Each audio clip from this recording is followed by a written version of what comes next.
رب اشرح لي رب اشرح لي صدري ويسر لي أمري رب زدني علما رب زدني علما رب إني أعوذ بك أن أسألك ما ليس لي به علم وإلا تغفر لي وترحمني أكن من الخاسرين أعوذ بالله أن أكون من الجاهلين أعوذ بالله من الشيطان الرجيم بسم الله الرحمن الرحيم يسألونك عن الساعة أيان مرساها قل إنما علمها عند ربي لا يجليها لوقتها إلا هو ثقلت في السماوات والأرض لا تأتيكم إلا بغتة يسألونك كأنك حفي عنها قل إنما علمها عند الله ولكن أكثر الناس لا يعلمون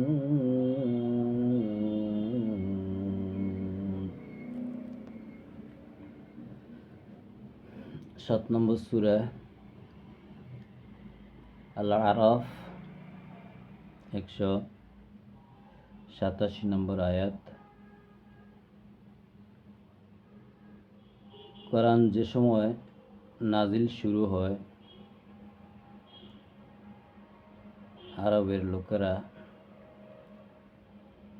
বিভিন্ন সময় নানা রকম প্রশ্ন নবীজিকে করতেন।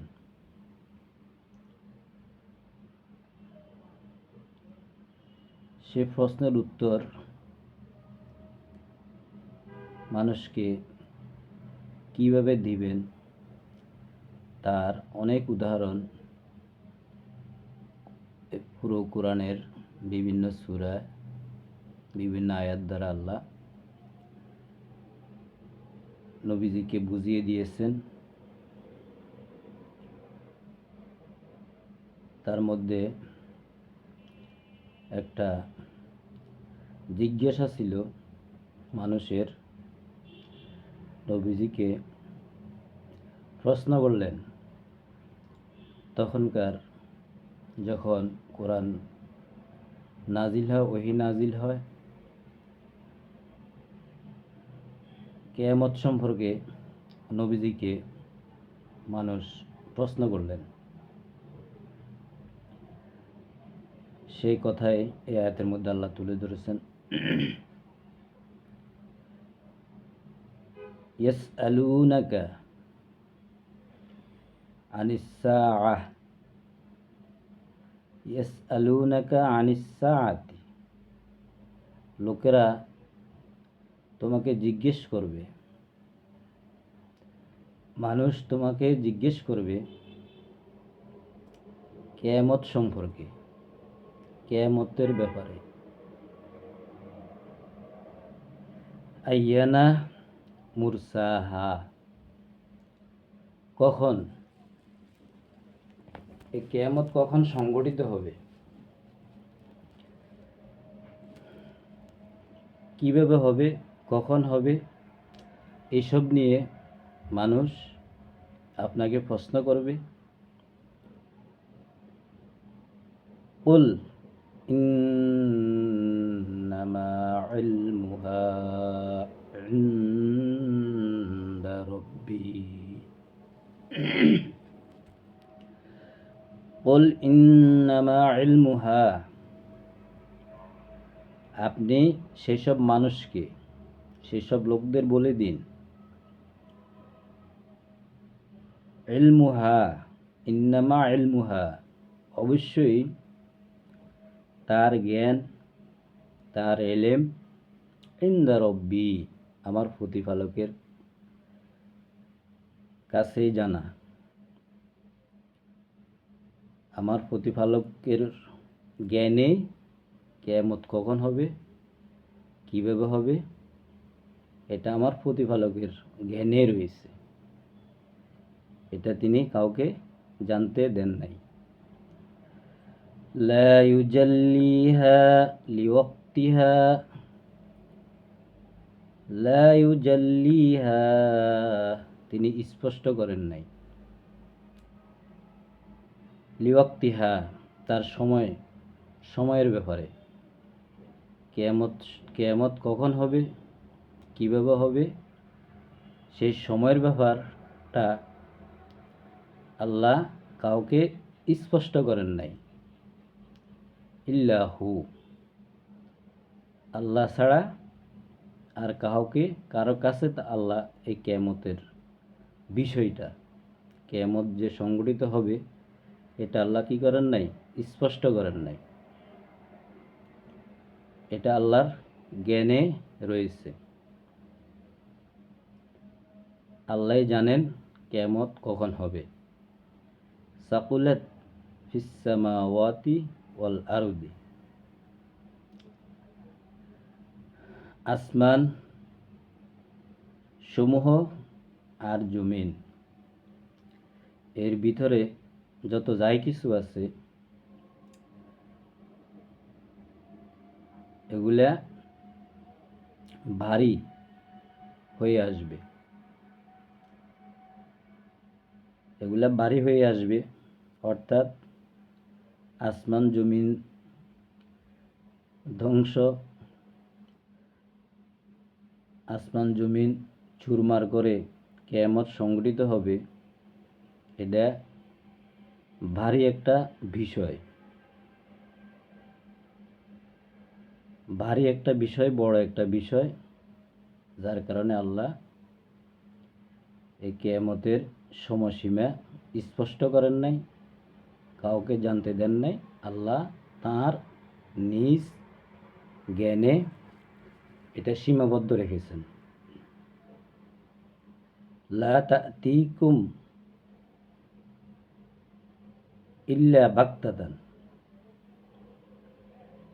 লা তা'তিকুম ইল্লা বাগতাতান, তিনি তোমাদের কাউকে জানিয়ে দিয়ে এই কিয়ামত সংগঠন করাইবেন না, অর্থাৎ আগাম কোনো সংবাদ দিয়ে আল্লাহ কিয়ামত সংগঠিত করবেন না। লা তা'তিকুম, তোমাদেরকে জানিয়ে দিয়ে এই কিয়ামত আসবে না, আগে জানানো হবে না, জানান দেওয়া হবে না। ইল্লা বাগতাতান, হঠাৎ করে, কিন্তু হঠাৎ করে একদিন কিয়ামত শুরু হয়ে যাবে, সংগঠিত হয়ে যাবে। ইয়াসআলুনাকা কাআন্নাকা হাফিয়ুন আনহা, ইয়াসআলুনাকা,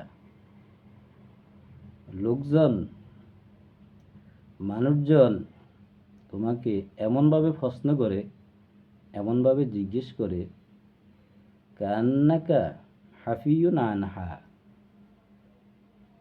মনে হয় তুমি কখন কিয়ামত সংঘটিত হবে এই ব্যাপারে বড় ধরনের একজন গবেষক, বড় ধরনের একজন বিজ্ঞ। তাদের প্রশ্নের ধরন এমন, তাদের জিজ্ঞাসার ধরন এমন, মনে হয় তুমি এই কিয়ামতের ব্যাপারে, কিয়ামত সম্পর্কে অনেক অভিজ্ঞ, অনেক বড় গবেষক। এমনভাবে তারা প্রশ্ন করে। কুল ইন্নামা ইলমুহা ইনদাল্লাহ, ওইসব লোকদেরকে তুমি বলে দাও যে তার জ্ঞান একমাত্র আল্লাহর কাছেই সীমাবদ্ধ। কুল ইন্নামা ইলমুহা ইনদাল্লাহ, হে রাসূল তুমি বলে দাও এই কিয়ামতের সময় কখন হবে, কিভাবে হবে, এটার জ্ঞান আল্লাহর নিকটেই, আল্লাহর কাছেই কি সীমাবদ্ধ, অস্পষ্ট। আল্লাহ স্পষ্ট করেন নাই, কখনো করেন নাই, কারো নিকটে করেন নাই। ওয়ালাকিন্না আকসারান নাসি লা ইয়ালামুন, কিন্তু অধিকাংশ মানুষ এটা বুঝতে চায় না, জানতে চায় না।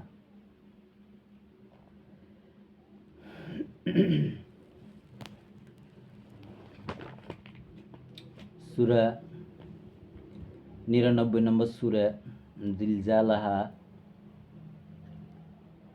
আমি আরবি বলছি না, সংক্ষেপে বাংলা কথাগুলো তুলে ধরছি। 99 নম্বর সূরা জিলজালাহা, যখন কাঁপন শুরু করবেন জমিন খুবই প্রচণ্ডভাবে, জমিন যখন কাঁপন শুরু করবে খুব প্রচণ্ডভাবে, আর যখন জমিন তার ওজন হারিয়ে ফেলবে, জমিনের যে ওজন আছে, যে শক্তি আছে, এই ওজন, এই শক্তি যখন হারিয়ে ফেলবে, জমিন পাতলা হয়ে ধুলির মতো উঠতে থাকবে। আর তখন এইসব দৃশ্য দেখে মানুষ বলবে, কি হচ্ছে এসব, এমন হচ্ছে কেন? সেদিন জমিনের জবান খুলে দেওয়া হবে, জমিনের উপর মানুষ যাহা করছিল তার সব বলতে থাকবে। জমিনের উপর মানুষ যা করছে, জমিনের জবান আল্লাহ খুলে দিবেন, জমিন সব বলতে থাকবে। কারণ আল্লাহ জমিনকে কথা বলার শক্তি তখন দিয়ে দিবেন। তাই জমিন তার উপরে মানুষের করা যত সব কৃতকর্ম আছে সব ফাঁস করিয়ে দিবেন। সেদিন মানুষ ভিন্ন ভিন্ন দলে দলে, বিক্ষিপ্তভাবে, এলোমেলোভাবে বের হয়ে আসবে, যেন তাদের প্রত্যেক দলের কৃতকর্ম আলাদা আলাদা করে দেখানো যায়।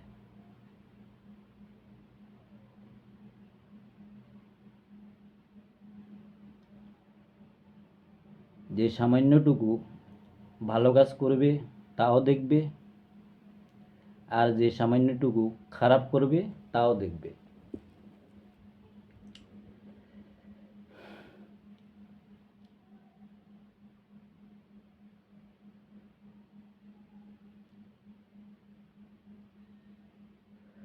নয় নং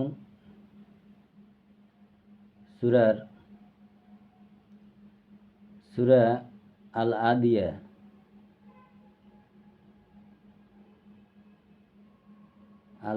সূরার 9 নং আয়াতে বলা আছে, আর সে কি, জানে না তারা কি জানে নাই? তারা কি জানে না? যারা যারা কবরে ছিল তাদের সকলকে বের করে নিয়ে আসা হবে। যারা যারা যে যেখানে দাফন হয়েছে, যার যেখানে কবর হয়েছে, তারা সেখান থেকে বের হয়ে আসবে। সবাইকে বের করে নিয়ে আসা হবে। এটা কি তারা জানে না? অন্য আয়াতে বলছেন 100 নম্বর সূরা আদিয়াতের 10 নম্বর আয়াত, আর প্রকাশ করে দেওয়া হবে কার অন্তরে কি ছিল। 11 নং আয়াতে বলা হয়েছে নিশ্চয় তাদের সকলের সম্পর্কে কার কি হবে সব কিছু তিনি অবহিত থাকবেন। ফয়সালার দিন, বিচারের দিন, কার কি ফলাফল হবে সেই ফলাফল সম্পর্কে আল্লাহ অবহিত থাকবেন। 101 নম্বর সূরা আল কারিয়াতে বলা হয়েছে ভয়ঙ্কর একটা ভীতিকর শব্দ। আল কারিয়াতু ভয়ঙ্কর একটা ভীতিকর একটা শব্দ। কি সেই ভীতিকর শব্দ? কে তোমাকে জানিয়ে দিবে সে ভীতিকর ভয়ঙ্কর বিকট শব্দটা কি? সেদিন মানুষ বিক্ষিপ্তভাবে এলোমেলোভাবে ছুটাছুটি করবে। সকল পর্বত পাহাড় ধূলিকণা হয়ে উঠতে থাকবে। ধুনা করা তুলা যেমন শূন্যের উপরে বাতাসে ওড়ে, পাহাড়গুলি ঠিক তেমনিভাবে উঠতে থাকবে। 82 নম্বর সূরা আল ইনফিতর প্রথম আয়াতে বলা হয়েছে সমস্ত আকাশগুলি যখন ফেটে চুরমার হয়ে যাবে, নক্ষত্রগুলি ঝরে পড়ে যাবে, তারকাগুলি বিক্ষিপ্ত হয়ে ছুঁড়ে মারা হবে, আর যখন সমগ্র সমুদ্রগুলির পানি একত্র করে উত্তাল করে তোলা হবে। সমুদ্রের পানিগুলি একত্র করে উত্তাল করে তোলা হবে, আর কবরগুলি উন্মুক্ত করে দেওয়া হবে, খুলে দেওয়া হবে। এরপর প্রত্যেকে জানতে পারবে সে দুনিয়া থাকায় অবস্থায় কি করিয়াছে আর পরবর্তী জন্য কি ফাটাইয়াছে। 81 নম্বর সূরা তাকবীর প্রথম আয়াতে যখন সূর্যকে গুটিয়ে নেওয়া হবে, সূর্যকে যখন গুটিয়ে নেওয়া হবে আর নক্ষত্রগুলি যখন ছুটে পড়বে, পর্বত পাহাড়গুলি যখন চলমান হয়ে যাবে, এই চলমান অবস্থায় একটা পাহাড় অন্য একটা পাহাড়ের সাথে ধাক্কা খেয়ে চূর্ণ বিচূর্ণ হয়ে ধুলার ন্যায় উঠতে থাকবে। আর যখন 10 মাসের উটগুলি তাদের বাচ্চা প্রসব করে ফেলবে, 10 মাসের গর্ভবতী উট, এই ভয়াবহতা, এই দৃশ্য এমন ভয়াবহতা হবে, এমন দৃশ্য হবে যে 10 মাসের উটগুলি বাচ্চা প্রসব করে ফেলবে। বন জঙ্গলের ভিতর যত পশু পাখি আছে সব বের হয়ে একত্র হইয়া যাইবে। আর যখন সমুদ্রের পানির মধ্যে আগুন ধরিয়ে পানিকে উত্তাল করে দেওয়া হবে, আর যখন সকল আত্মাগুলিকে শরীরে জড়িয়ে দেওয়া হবে, যাকে যেভাবে যোগ্য মনে করেছেন ঠিক সেইভাবে আকার আকৃতি দিয়ে সৃষ্টি করেছেন। আল্লাহ যাকে যেভাবে যে রং দিয়ে যে সুন্দর দিয়ে, কাউকে আল্লাহ কালো বানাইছে, কাউকে সুন্দর বানাইছে, কাউকে লম্বা, কাউকে খাটো, কাউকে পুরুষ, কাউকে স্ত্রী, কাউকে পুরুষও বানান নাই, স্ত্রীও বানান নাই। এসব যত আত্মা আছে সকলের আত্মাকে তার সেই দেহর সাথে জড়িয়ে দিয়ে জীবন দান করা হবে। সবগুলোকে কবর থেকে তুলে নেওয়া হবে। আর যখন জীবন্ত পুঁতে ফেলা কন্যা শিশুদের জিজ্ঞেস করা হবে, জাহেলিয়াতের যুগে আমরা যখন কোরআন নাজিল হওয়ার ইতিহাস থেকে যখন আমরা জানতে পারছি যে যখন কন্যা সন্তান হতো তারা গোপনে রাতের অন্ধকারে তাদেরকে জীবন্ত কবর দিয়ে ফেলত। কন্যা সন্তান জন্ম ছিল তাদের জন্য অপমানকর। আর যখন পুত্র সন্তান জন্ম নিত তখন তারা ঢাকঢোল বাজিয়ে আনন্দ উল্লাস করত, সবাইকে জানিয়ে দিত। কিন্তু যখন কন্যা সন্তান প্রসব করত তখন তারা লোকজন জানার আগে সাথে সাথে কি করতেন, জীবন্ত মাটি দিয়ে চাপা দিয়ে ফেলতেন। সেটাই স্মরণ করি আল্লাহ বলেন, আর যখন জীবন্ত পুঁতে ফেলা কন্যা শিশুদের জিজ্ঞেস করা হবে কি অপরাধে তাকে পুঁতে ফেলা হয়েছিল। যারা এদেরকে জীবন্তভাবে কবর দিয়েছে তাদেরকে জিজ্ঞাসা করা হবে যে এদের অপরাধটা কি ছিল, কোন অপরাধে তাদেরকে এভাবে জীবিত পুঁতে ফেলা হয়েছিল মাটিতে।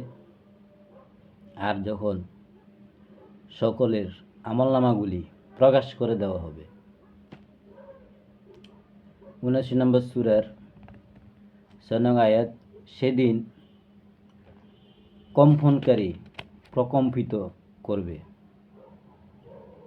সেদিন কম্পনকারী প্রকম্পিত করবে, বা সেদিন প্রথম সিংহাধ্বনি প্রকম্পিত করবে। প্রথম সিংহাধ্বনি, সেদিন কম্পনকারী প্রকম্পিত করবে, অর্থাৎ প্রথম সিংহাধ্বনি প্রকম্পিত করবে, তাকে অনুসরণ করবে পরবর্তী কম্পনকারী। তারপর আসবে আরেকটি ভূকম্পন, ওকে অনুসরণ করবে পরবর্তী সিংহাধ্বনি, তাকে অনুসরণ করবে পরবর্তী সিংহাধ্বনি। সেদিন ভয়ে এতই হতাশা হয়ে পড়বে, কি করবে বুঝে উঠতে পারবে না। তখন তাদের দৃষ্টিশক্তি নত হয়ে যাবে, তখন তারা এইসব দেখে বলবে, আমরা কি আর আগের অবস্থায় ফিরে যেতে পারবো? অর্থাৎ যারা দুনিয়াতে অপরাধী ছিল তারা এসব কিয়ামতের দৃশ্য দেখে তাদের মনের মধ্যে ভয় চলে আসবে, আর তারা কামনা করবে যে আমরা কি পূর্বের অবস্থায়, অর্থাৎ আবার কি পুনরায় জীবিত হয়ে আবার কি ফিরে যেতে পারবো, এসব তারা ভাববে।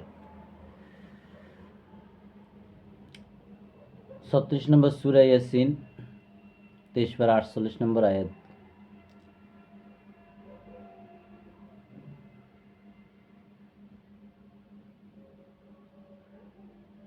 অস্বীকারীরা বলতো, যারা আল্লাহকে অস্বীকার করতো তারা বলতো কিয়ামত সম্পর্কে মুসলমানদের কখন ওই ওয়াদা পূর্ণ হবে, যদি তোমরা মুসলমানগণ এই দাবি সত্য বলে দাবি করে থাকো। তো অস্বীকারীরা, যারা অস্বীকার করতো, আল্লাহকে অস্বীকার করতো, রাসূলকে অস্বীকার করতো, তারা কিয়ামত সম্পর্কে মুসলমানদের জিজ্ঞাসা করতো যে কখন এই ওয়াদা পূর্ণ হবে। তোমরা যদি সত্যি মুসলমান হও, তোমাদের এই দাবি সত্য বলে দাবি করো, তো এটা কখন সংগঠিত হবে। এভাবে তারা কি করত, সাহাবীদেরকে প্রশ্ন করত, রাসূলকে প্রশ্ন করত। অর্থাৎ অমুসলিমরা একটা বিরাট বিকট শব্দের অপেক্ষা করছে। 49 আয়াতে আল্লাহ বলেন সূরা ইয়াসিনের যে এরা অর্থাৎ অমুসলিমরা একটা বিরাট বিকট শব্দের অপেক্ষা করছে, যখন এরা থাকবে ঝগড়ায় বা কোনো বিতর্কে লিপ্ত। তো বিকট একটা শব্দ, কিয়ামত শুরুর প্রথম যে শব্দটা বিকট একটা শব্দ, আর সেই অস্বীকারীরা এই শব্দটার অপেক্ষাই করছে। আর এই শব্দটা এমন এক সময় করবে তখন তারা থাকবে হয়তো কোনো ঝগড়াঝাটিতে অথবা কোনো বিতর্কে লিপ্ত। এমন অবস্থায় কিয়ামত তাদের আঘাত করবে। আর আঘাত এমন এক অবস্থায় হঠাৎ করে চলে আসবে, তারা যে কাউকে ওসিয়ত করবে সেই সুযোগও তারা পাবে না, আর তারা তাদের পরিবারের কারোর কাছেই ফিরে যেতে পারবে না। 51 নম্বর আয়াতে বলছে সূরা ইয়াসিনের, আর ফু দেওয়া হবে সিংহায়, তখন তারা কবর থেকে উঠে তাদের প্রতিপালকের কাছে ফিরে যাবে। তারা কবর থেকে উঠে আফসোস করে বলবে, হায়, কে আমাদের এই নিদ্রা থেকে উঠালো। মিম্মার কাদনা قالوا يا ويلنا من بعثنا من مرقدنا هذا ما وعد الرحمن وصدق المرسلون। তারা কবর থেকে উঠে আফসোস করবে, বলবে, হায়, কে আমাদের এই নিদ্রা থেকে উঠালো। আর এটা তো সেই ওয়াদা যা দয়াময় রহমান তার রাসূলগণ দুনিয়াতে সত্য বলেছিল।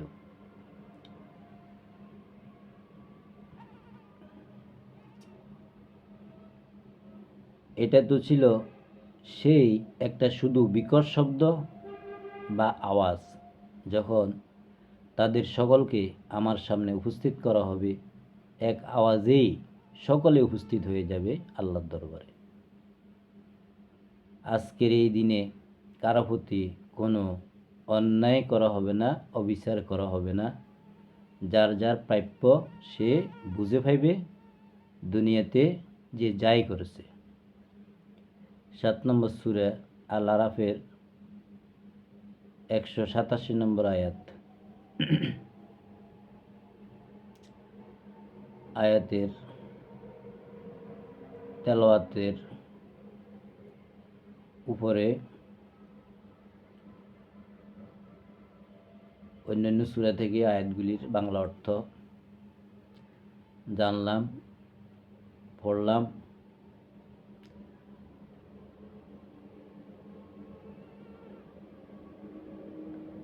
তাহলে কিয়ামত সম্পর্কে আল্লাহ কাউকে জানতে দিচ্ছেন না, কোনো নবীকেও আল্লাহ জানতে দিচ্ছেন না। তারপরও আরবের লোকেরা নবীজিকে কিয়ামত সম্পর্কে প্রশ্ন করতেন।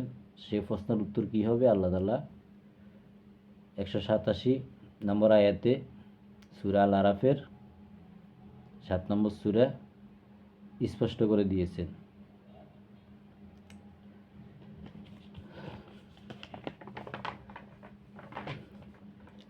আল্লাহ রাব্বুল আলামিন সেই বিচারের দিন আমাদের সবাইকে একই মাঠে উপস্থিত হতে হবে। প্রত্যেকের জীবনের হিসাব দিতে হবে। আমাদের হিসাব যেন সহজ হয়, সেভাবে জীবনযাপন করার তৌফিক যেন আল্লাহ তাআলা দান করেন। ওয়া আখিরু দাওয়ানা আলহামদুলিল্লাহি রাব্বিল আলামিন।